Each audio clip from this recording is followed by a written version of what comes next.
Hello and welcome to the channel, Cali Legends Media. I want to say thank you to all the subscribers. If you haven't subscribed to the channel, please go down below, hit that subscribe button, set that notification bell, and also you'll be notified whenever a video drops. And smash that like button. Okay, so as you can tell by the thumbnail, this is a kind of a difficult subject. I'm going to go ahead and share it anyways because it had an impact on me while all this was going down, okay? Now, there was a lot of tension on the yard that I was on, and it was tension between the blacks and the Hispanics, okay? I didn't feel the tension, but I noticed it.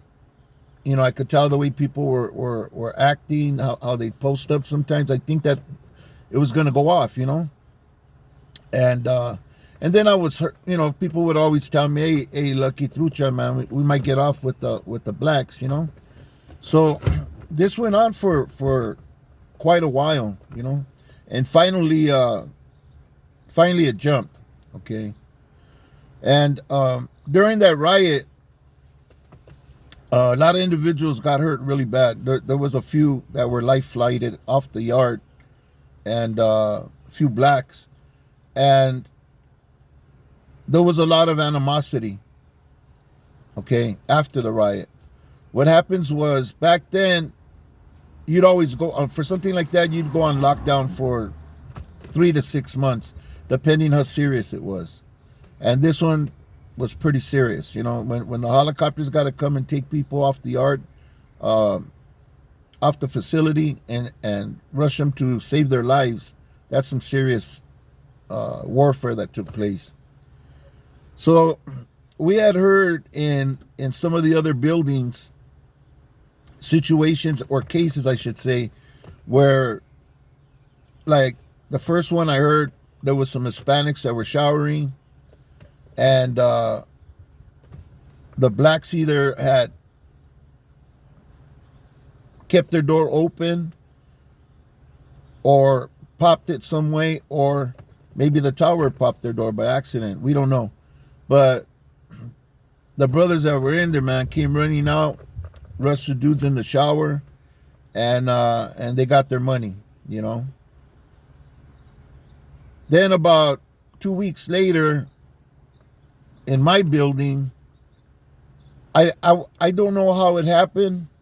All I know is I was standing at the window and I seen two homies running from like the middle of the day room towards a cell, right? And when they got to the cell, they just threw the door open and went in. We couldn't see what was happening, but it was obvious the way they ran over there. You know, they had to be getting down, you know. We didn't know if they were regulating somebody.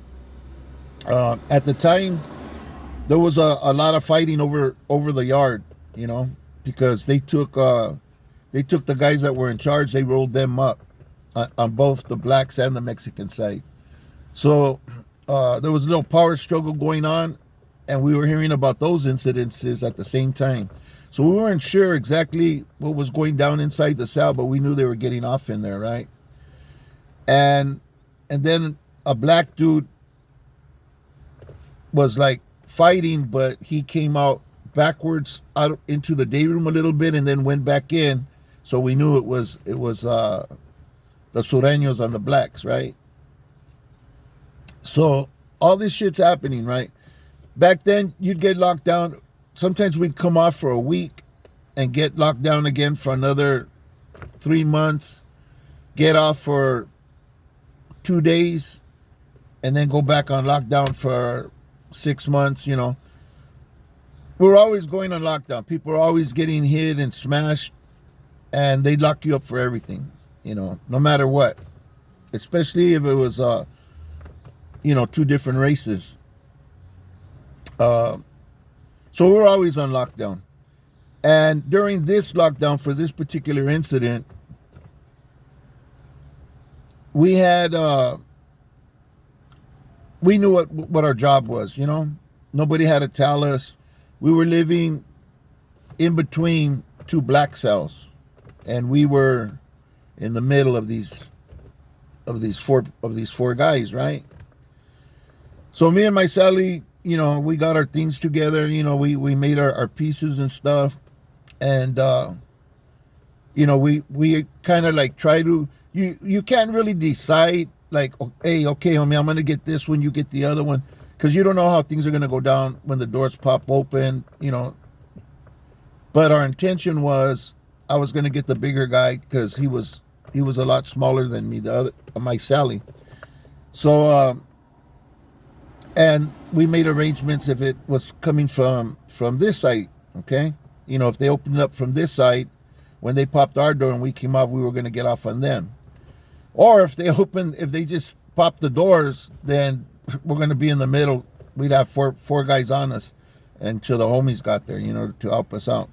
Nevertheless, we had a game plan in mind, and we geared up our thinking, you know, for the situation. You know, we always had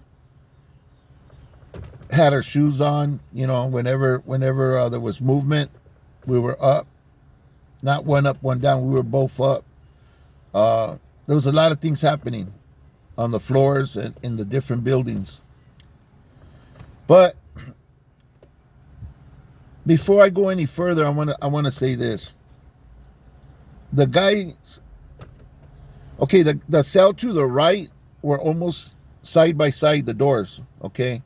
The ones to the left had a long space in between my door and their door. But these neighbors on my right-hand side, the doors were close together. And since we had arrived there, they were there already. When we arrived there, when we drove up until this incident took place, them dudes were cool with us, you know what I mean? We'd be kicking back and we'd hear a knock on the door and, you know, look down and see something fly underneath the door and go and pick it up, and it'd be a bundle of weed, you know, different stuff, you know, whatever they were doing. You know, they just throw something under our door and knock, you know. And when I'd go to the door and I'd look to see who threw it, they'd stand outside and like look at me and like, you get that, you know? I'd be like, yeah, you know. So they were always cool with us, you know. We always, hey, good morning, you know. I don't know what they were doing, but they popped their electricity somehow, and they didn't have no electricity, right? And it wasn't the first time they did that, so the COs were being chicken shit to them and wouldn't turn their lights back on. So we shot them electricity from ourselves, you know, and even though the Juras told us to unplug it, as soon as they walked away, we shot it back to them, you know. We were cordial, respectful to one another, you know. And the thought that if the door popped, you know, we both knew, they knew what they had to do and we knew what we had to do, you know. It was just kind of like, it was kind of fucked up because of the situation, you know. We had been good all of these, well, for a couple of years, and you know, we had a good relationship, got along good. Nevertheless, you know, we knew what we had to do as far as the politics and the rules of being in prison and stuff. Now, I had made a video the other day, and I got a lot of comments saying that, yeah, you're gonna, you know, you got to listen to somebody. You need to have somebody to tell you what to do and all this other nonsense and stuff, right? Well, when you're in prison, it's a different world, and trust me, you're gonna mind somebody. You know what I mean? You're gonna go along with the program that's in place for your people, okay, and abide by those rules. And if you don't, you'll be disciplined harshly. You know, things are set up like that for a reason. You know, it's a way of keeping order, keeping peace, believe it or not. And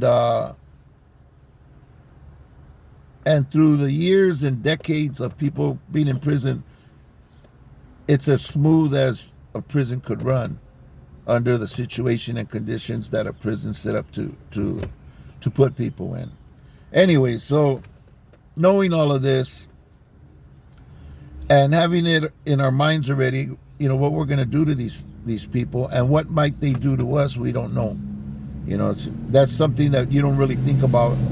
You're just thinking about how you're going to get yours. You know what I mean?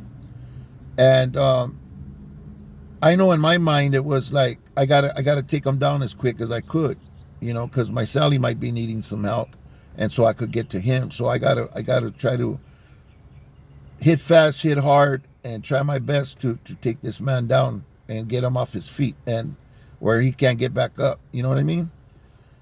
And it's a different kind of feeling when your mind's set to work that way. Being in the street and doing your thing, it's similar but different. It's more intense. So during this time, they brought more blacks in because a lot of them had got transferred out, and some got airlifted, some went to the hospital. Whatever happened, they took a lot off the yard. They took a lot of Hispanics off the yard too. So they were trying to turn over the yard, get different people there that weren't involved, and in a way to try to keep the peace. But at the same time, they created a vacuum to where there was also competition, for that yard. So there was a lot of things going on, right? Well, it turns out that they take the cell from me. I had painted this cell, waxed the floors, I had everything shined and polished. Man, that cell was sweet, Anyways, they ended up taking the cell. They moved me in with this other dude into his cell, and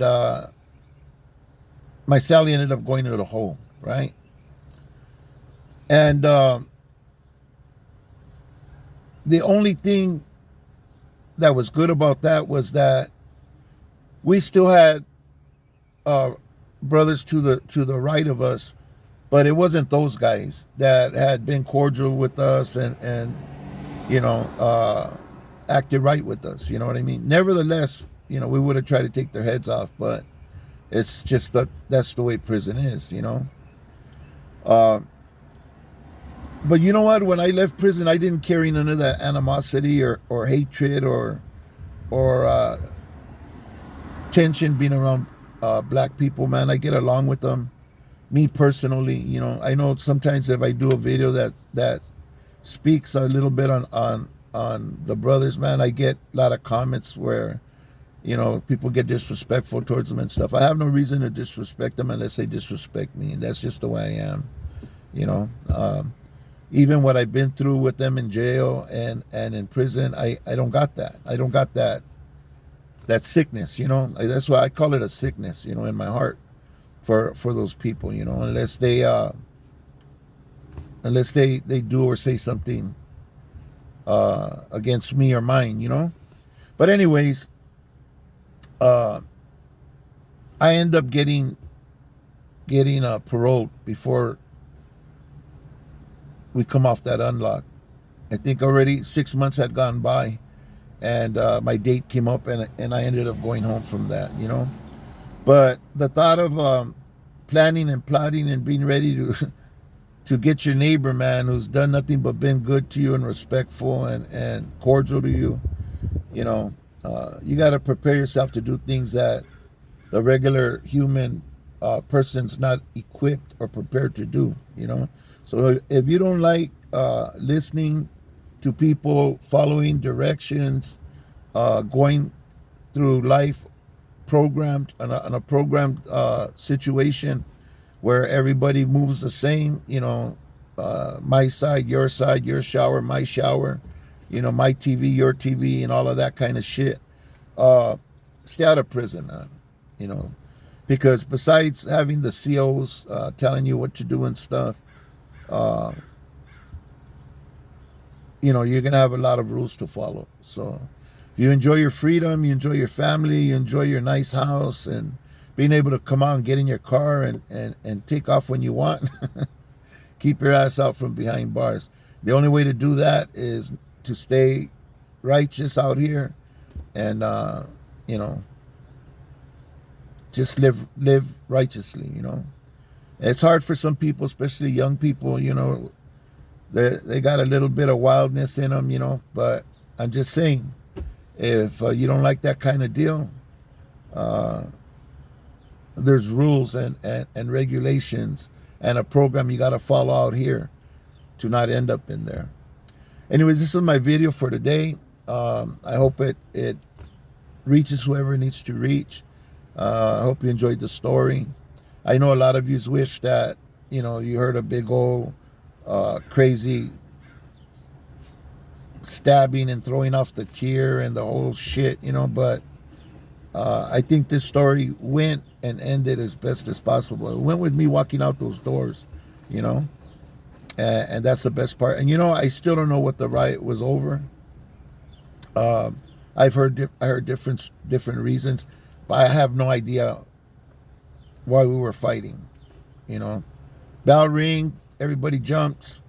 We all went and did what we had to do, and that it's just the way it is, you know. And like I said, you don't like living like that, man. Stay free. Keep your ass out here. Anyways, man, thank you for watching the video. God bless you. God bless your families. And hope to see you on the next video. Don't forget to hit that like button. Thank you. Thank you for watching.